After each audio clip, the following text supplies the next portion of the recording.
this webinar. I don't know. I still feel like it's February or March. I can't believe we're in August. I'm Laura Maloof Miller, Wellness Program Manager here at HealthNet. And of course, Kristen Kayla is on the line as well. And we always review a few of the housekeeping items right as we start the webinar. Everybody's been muted upon entry, of course, to avoid any background noise. Also, at the end of the webinar, there will be an anonymous survey. So we'd appreciate your feedback. And if you have any questions or concerns throughout the webinar, go ahead and use the chat function and chat to Kristen. Everybody who registered for the webinar today, even if you were not able to join it, will receive a link to the recording in just a few days. And Jennifer, you can go ahead and go to the next slide. Yep, so today is our topic, financial well-being, where to start. We're lucky to have Jennifer from Sharecare here with us today. And then the next slide, Jennifer, is just our reminder. Please just keep in mind that the information provided in this presentation is solely for the general information of the audience. It is not medical advice and shall not replace consultation with your physician or other qualified health providers. If you have any health-related questions or problems, please seek the advice of your physician or other qualified health provider. Not likely to cover that type of information today, but it is still our disclaimer. Please welcome Jennifer. All right, so thank you all so much for having me. Before I officially kick off, I also am just going to read a quick disclaimer and pop it in the chat as well. By continuing to participate in this webinar, you hereby consent to being recorded during this webinar hosted by Sharecare. You understand that your audio and video may be captured, recorded, transcribed, or edited and used for the purpose of being broadcast, published, and distributed for training, educational, and other purposes determined by Sharecare in its sole discretion. Of course, you all are on mute and your videos are off, so probably don't have to worry about that, but we are asked to read that. So again, welcome to today's webinar, Financial Wellbeing, Where to Start. My name is Jen Papaduke, and I will be leading our time together today. I am a Senior Health Promotion Specialist here at Sharecare and am also a registered dietitian.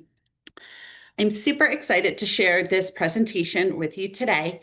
Today's conversation is going to get into something many of us do not talk about openly with a lot of people. Of course, that topic is finances.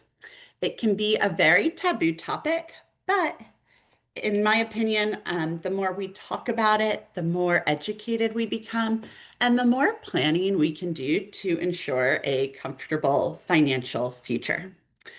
So before we dive into all of the content, I did just want to let you know if you have not yet participated in one of our Sharecare webinars, the experience has been kind of upgraded from a standard slide deck to a video experience where you'll get to hear expert video content, participate in some interactive activities, and of course have a group discussion. So you'll notice periods of playing and pausing the presentation as we watch various snippets and engage in conversation together. I welcome any and all of your comments, questions, or experiences that you feel comfortable sharing throughout the presentation. Pop your comments into the chat feature, and I'll read as many of them as I'm able to, of course, just being cognizant of our time. So if I don't get to yours, I apologize, but I'm sure your colleagues will be able to read through them as well. So as you see, I already have the video webinar pulled up on my screen. I'm going to progress that forward so we can go through our agenda together.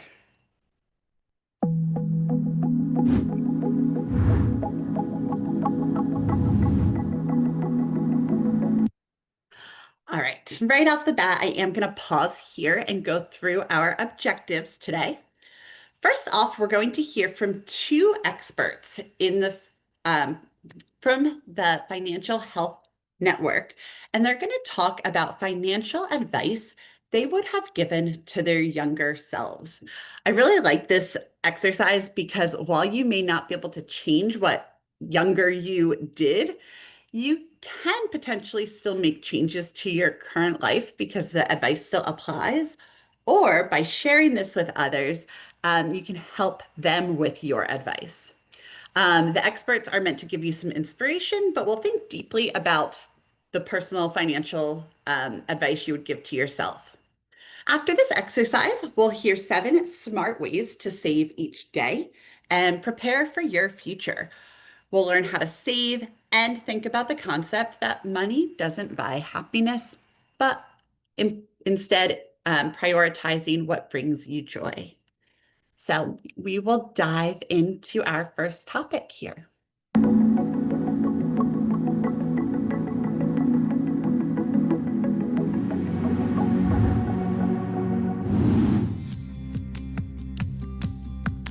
Don't leave money on the table. I didn't get started putting money away for retirement as soon as I could. And I really think that's a missed opportunity because with an employer match to the amount that I could contribute, that's free money. And so if I could have just kind of gotten started earlier, really tried to work with my HR team to get through the paperwork and not be as intimidated by it, I would have been able to save so much more just by getting started a little bit earlier. It probably would have been to take a little bit more time to think about what my expenses would look like when I owned a home. And I might have bought a slightly smaller home because the thing I didn't realize, and I think a lot of new homeowners don't realize, is how many extra expenses there are once you become a homeowner. Utilities, taxes, home improvements, repairs, water bills, it just goes on and on. And so even as someone that is in the business of financial health, I probably didn't quite understand or estimate how much those costs were going to be. And while I'm doing okay, it does make it a little hard at the end of the month to save for college and save for the retirement. And I think if I had been a little bit more planful at the beginning, I might have been a little more set up to save for those things that also really matter to me. And that's hard to do, but I think if you look back, you can make some better choices like that. All right, so I am going to pause here. We just heard from Heidi and Richard about the advice they would give to their younger selves. Heidi stated that she wouldn't leave money on the table and would have gotten started saving earlier, especially through her employer 401k match. While Richard would have looked at his expenses in more detail before making a bigger purchase. So I would love to hear from y'all. What advice would you give to your younger self? As you are all brainstorming and hopefully typing some into the chat, I'll give my financial advice that I would have given to my younger self. For me, I would have taken advantage of educational opportunities to learn about my finances. This wasn't given in my high school or my college unless you were studying finance. But there were opportunities available. Even during my first job, there was an opportunity to meet with financial advisors, to attend webinars, but I never did because finances always overwhelmed me. But learning how to spend, how to save, how to invest would have made me overcome this kind of sense of anxiety a lot sooner. So seeing some of your feedback come in or your advice, people are saying a lot. So let's read through some of these. Do not ever, never, ever refinance. Definitely start saving earlier. Stay away from credit cards. Savings are for a rainy day, not for spending. I wish I would have built a home a lot earlier or in college and built on that asset years ago. Perhaps move into my apartment into a condo rather than a house to avoid those homeowner expenses and costly repairs mentioned in the video. Continue budgeting even after paying off credit card debt, saving consistently, starting with company match sooner. I wish I would have asked more questions and participated in more conversations related to money. Yeah, so I mean, all of this advice, and we'll keep going through some of it, is great advice. I think, again, like I said at the beginning, there's such a stigma or so much anxiety around finances that we don't have these conversations. But even by being here today and opening up to us and your colleagues, this can be a very meaningful first step. Or maybe you're later in life and you are more established with your finances. But how can you teach the younger generation? How can you prepare further for your future? So no matter where we're at, it's a really relevant conversation. Some additional advice: start saving for retirement early. Stop using credit cards. Put money into a retirement account provided by my employer. Save more so you can invest sooner. Spend wisely, save money. Do not play with the IRS. I would have taken advantage of saving $1, $5, or as little as $10. Don't get education on credit cards. Charge to the limit the first day I had one. Don't mess up your credit as soon as you become an adult. You'll need it for so many things in life. Write down every expense you have for a month. You will find where your money goes and can identify trends that you didn't know you had and make adjustments if needed. A lot of what you all have said is very powerful. I think that's a great technique for anyone, again, no matter where you are in your financial journey. If we are more aware of what we're spending, we can change our behaviors. For so many of us, there used to be checkbooks and logging every dollar you spent. Now we put things on credit and it's this virtual, almost non-existent concept of money. So we lose track of where things go. But if you write it all down and track it for a month, you can track. Are you spending too much on eating out? Are you spending excessive amounts on travel, on rent, on gas? So it just really helps you understand where the money is going and where you're potentially able to make cuts. Again, lots and lots of comments coming in. If I don't get to yours, I apologize, but please, understand that we want to keep us on track today too. Use your credit points wisely. I would have practiced looking towards longer term goals so that I would have been able to save more and avoid spending on short-sighted comforts. I do like to use my credit card savings rewards money back and annually add it to a CD. So lots of different opportunities, lots of different things to think about. I did see a question: is there a slide deck for today's webinar? No, unfortunately, because we do have this video style presentation, there aren't any accompanying slides for it. All right, so next up, I am just going to pull up one other item. Just some things to think about. This one is specifically around shopping for groceries. As the price of groceries continues to increase, thinking about questions like this can help us to create and stick to a grocery budget each week or each month. So again, just being cognizant of our time, this isn't something we have to all answer in the chat.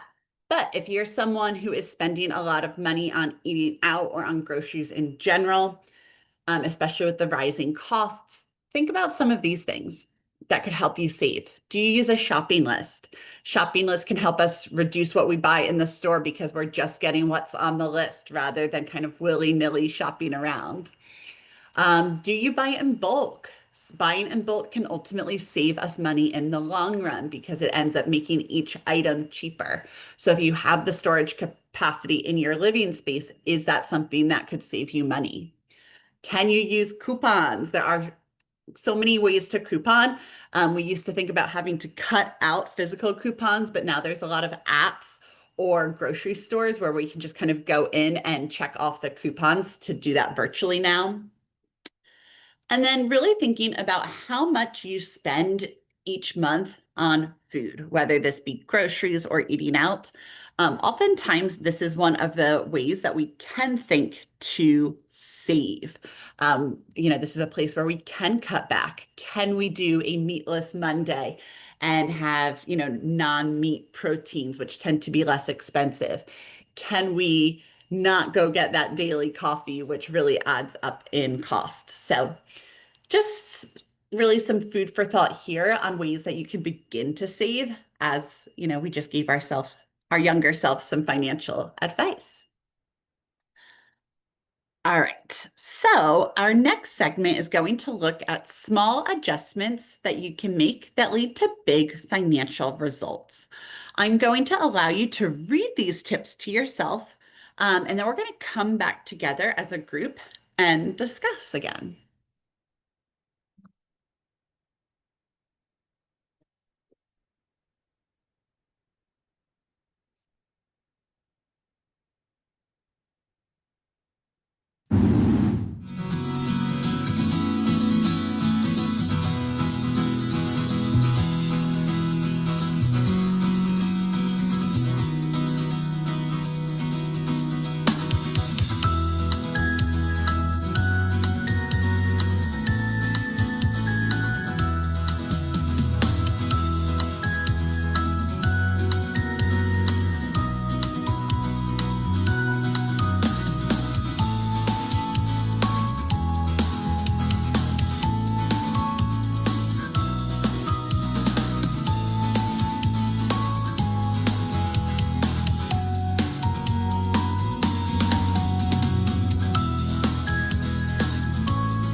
Okay, so we just saw some great ways to save.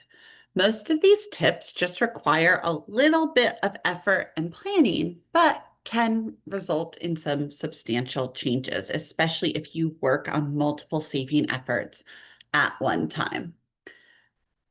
So on the screen, you'll see the 7 ways to save every day that we just read about. I would love to hear if any of you are participating in one or more of these savings methods. And if so, how have you benefited from it? Or are there any new suggestions on the screen that you could implement into your daily life? So any thoughts that you have about that last segment, I'd love to hear here. I'll kind of again start with mine. I love the 24-hour rule. I can't tell you how many times I am scrolling and I see a item that I want, or I'm in a store and I think I just have to have that food, that outfit, that whatever, that accessory. And if I don't buy it then and there, within 24 hours, that item is gone. It's out of my mind. I don't typically come back to it. So I save money by not spending. And now if I'm still thinking about that item 24, 48 hours later, then I do often let myself go purchase it. So just, sometimes we have those impulse purchases and think we have to do it in the now. And when we don't, we end up saving a lot of money. So I really like the 24-hour rule as a personal recommendation. Others, let's see what y'all are saying here. Since returning to campus from COVID, I'm brown bagging it 99% of the time. Absolutely. That saves so much money when you can prepare your food at home versus going out to eat. Take mass transit to save on commuting costs. That's one that wasn't mentioned here, but an absolutely a great tip. I do automatic savings for 529 accounts, retirement accounts. They also brown bag lunch. Someone says they participate in all of them. I prefer to shop at big box stores. They're great if you have self-control. That's a good point. Auto pay and starting to brown bag because all we have are food trucks around. So yes, potentially one, it's expensive. Two, maybe not always the healthiest options. Someone else loves the 24-hour rule paired with curbside pickup. So I don't go into the store. I just purchase what's needed. Curbside pickup is a great one. Again, when you're inside these stores, there's so much temptation. If you just stick to your list or what you need and you do that curbside pickup, you don't have all of that temptation surrounding you. Someone said the plan ahead for sure. Have some money saved up for anything unexpected. Someone said, I've been budgeting since I was a teenager and save with a purpose. I like that one a lot as well. You know, they kind of wrapped up with saving with a purpose. When you have a goal in mind that you want to achieve, you're more likely to stick to it. If you are just saying, you know, I want to put X amount of money away each month, and there's no dream in sight, if you will, no end goal, maybe you don't do it. Maybe you're not as dedicated to it. But when you're thinking about college, a new home, retirement, even a vacation, obviously we want to spend the money we are taking in at some point. But when we have that goal and we can see the end in sight, it just makes us more able to do it, more dedicated to it. Someone likes the unsubscribed, out of sight, out of mind.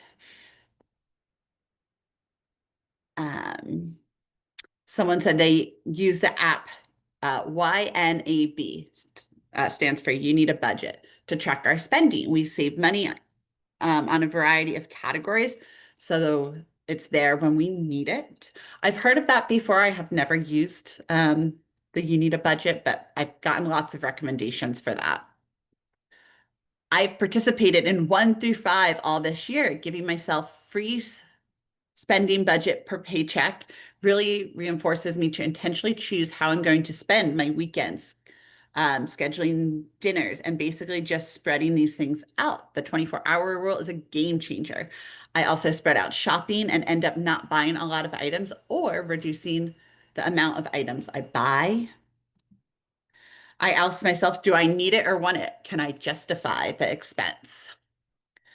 I prepare all my meals. Let's see, pay my bills for the year, peace of mind, and can do what I want with my extra money. Shop with a grocery list. When in office, my coworker and I share lunch by splitting the price and having lunch together. I love that. It's supporting your financial health, supporting your physical health by splitting a lunch, and supporting your social health. So a really cool tactic there that's helping you in a lot of different ways. And it's okay if something's not on the list. We're allowed to share and brainstorm new ideas. Someone else said they enjoy thrift shops. Awesome. Thank you guys so much for that. I hope that you guys can see how at least one of these could pertain to you, or how you could maybe start to begin building on this. Or maybe you're using some of the other examples that were dropped in the chat because they're really valuable and I think can go a long way in helping us save and get ready for wherever we are in our financial journey. All right, now we are going to switch gears a little bit and learn what financial stress is, what the causes are, and how to cope with financial worries. Again, with this part of our webinar, you'll need to read along with the video segments, and then we'll come back together to reflect.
All right. Again, we're going to pause here just to think through some of this.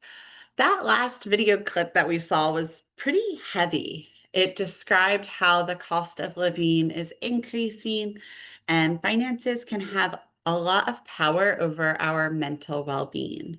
It can cause worry, anxiety, stress, even depression.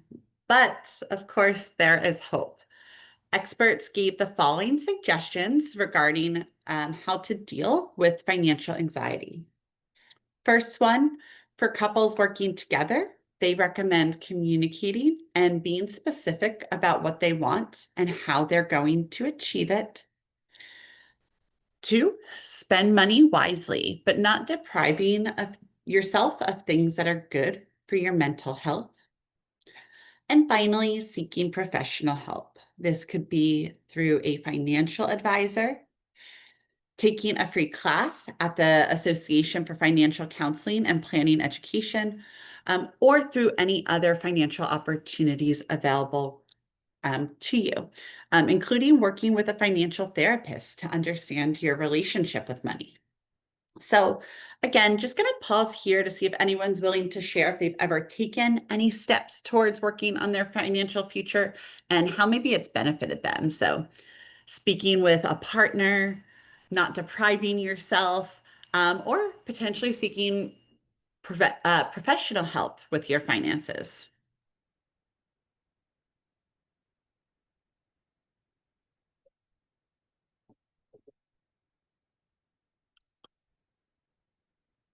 And I know this can be a really personal one, so we don't necessarily have to share this, but I am going to move our video forward to keep us on track. Some additional things to think about. If you haven't already begun thinking about your finances, making a plan is really the place to start. And here are some great questions for you to begin thinking about. How are you going to save? How much are you going to save? When are you going to save? And what are you saving for? Again, these are very personal questions, so I really don't want you all to just kind of jump in here unless you want to. But what I really recommend you do is take a screenshot or a photo of these questions and use these to begin outlining your plan and your goals. What are you saving for? Knowing what you want is a vital aspect to maintain that motivation for savings. Just some comments that did come in. We have a financial guy who we trust. He guides us. I recently got a financial advisor too, and it just calmed me down. It reduced a lot of my fears and stress around money and my financial future. So there are different opportunities to engage with financial professionals, seeking those out and just learning. The more education you have about your finances, the better you are. Don't avoid it. Through the local library, I connected with free financial coaching, which was really helpful for me.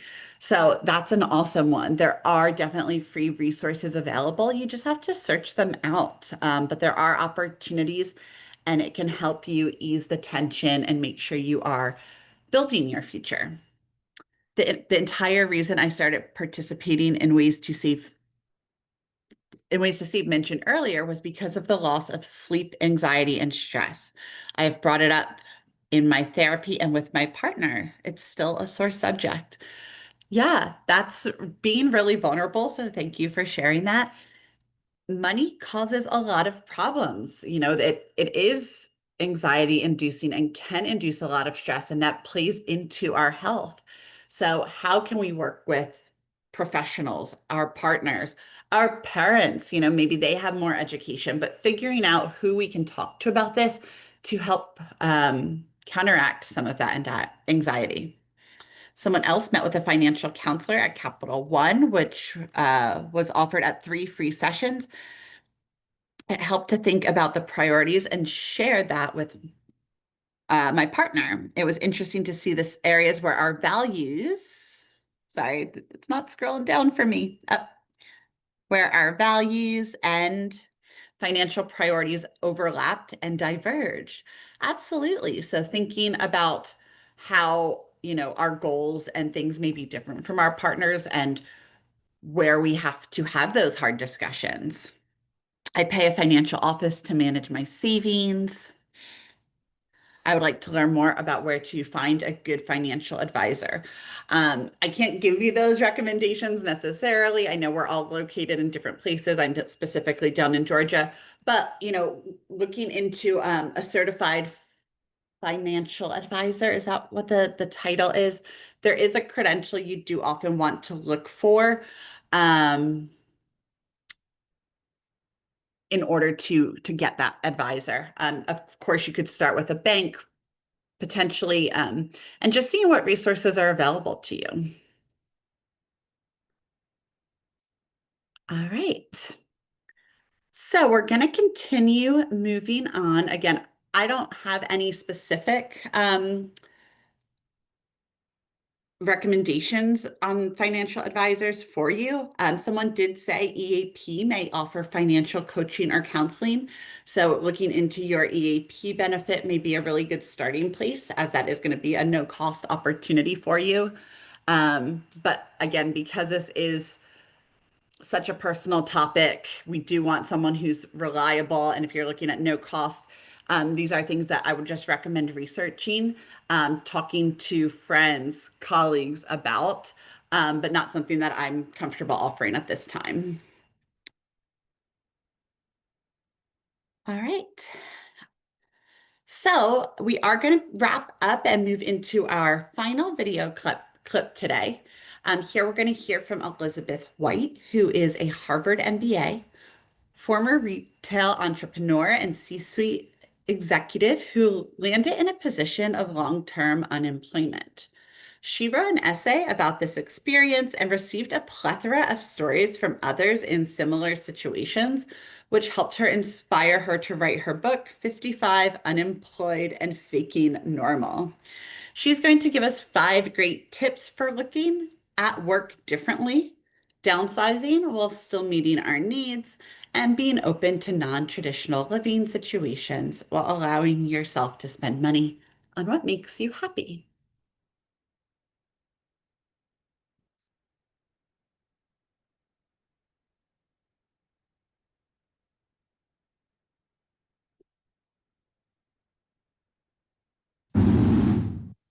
I openly embrace this stage of life. And you have to do it. You have to fight a little bit to do it, because there's so much coming at us that says we should be invisible now. We should get off the stage now. We should sit down now. And so I want to be one of those voices that shows that you can actually be doing something else.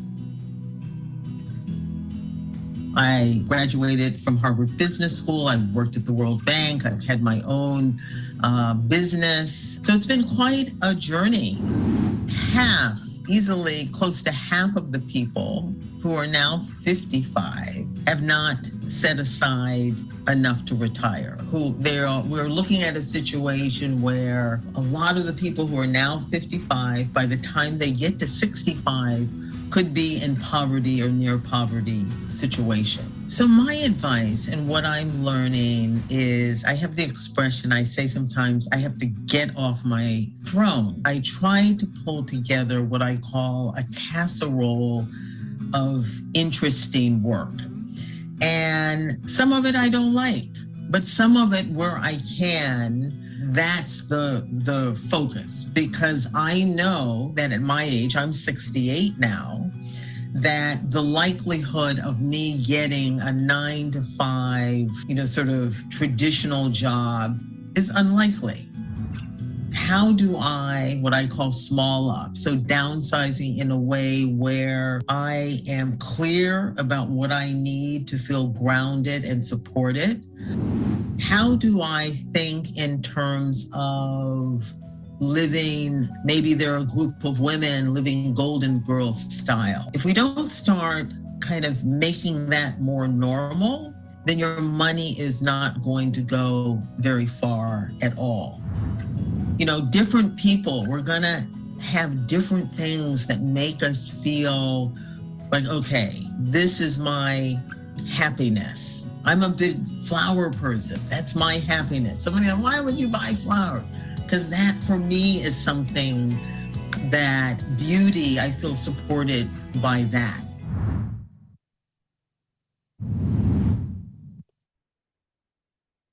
Okay, so I hope you enjoyed that last video segment.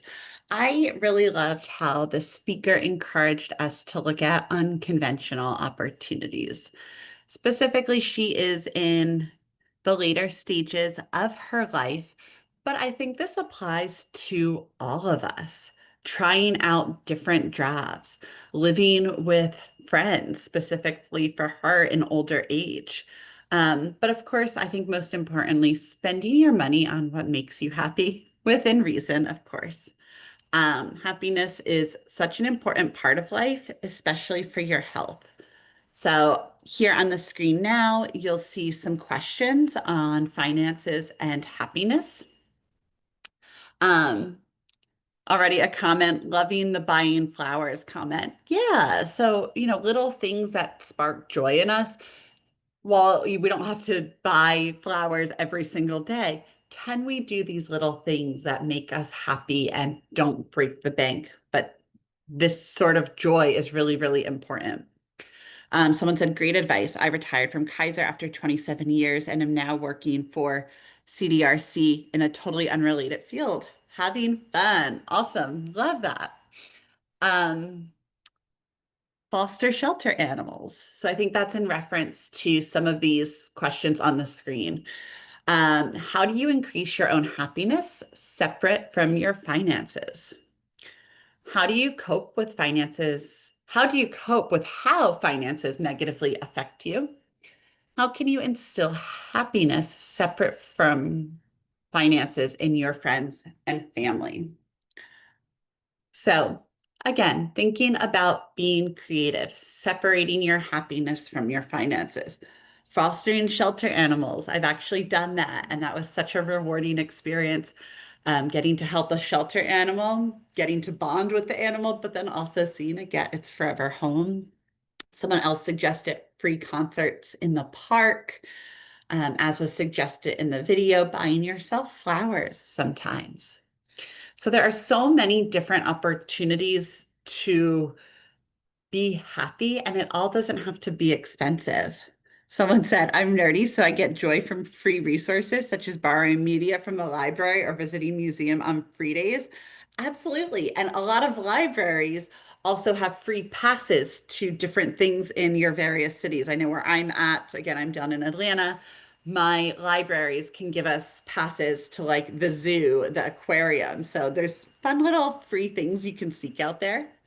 My elderly friend got joy from volunteering at the botanical garden. I feed and eventually adopt semi-feral cats that appear in my yard. Did that last person write a book? What was her name again? Yes, her name is Elizabeth White. The book that she wrote is called 55 Unemployed and Faking Normal. I'll pop that in the chat. Downsizing is hard, but is freeing both your mind and the space you live in.